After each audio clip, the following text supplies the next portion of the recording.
પારો છે આજ પાણીનો, એટલે પાણીમાં બે પાવડા પસાડશું એટલે ટાઈટ વહી જાય. કાઠિયાવાડમાં તમે કોઈ પણની વાડીએ પિત્તવાળી વાડી હોય ત્યાં જાઓ તો ત્યાં ગાજર, લસણ, મૂળા, મેથી, કોથમરી એ તો તમને જોવા મળે. હવે આપણે બપોરનું ભાત આવે ત્યાં સુધી આપણે આ ઝારમાં પાવડો પસાડવાનો છે 1:30 વાગ્યા સુધી. આપણે પાણી વાળતા વાળતા પાવર જાય ને એટલે કવા સુધી ધક્કા થાય.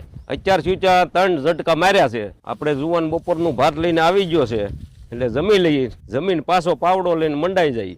મૂળાની અહીંયા વાડીના મૂળાની મીઠાશ એમ આવે, તીખા લાગે, તીખા શામાં વધારે.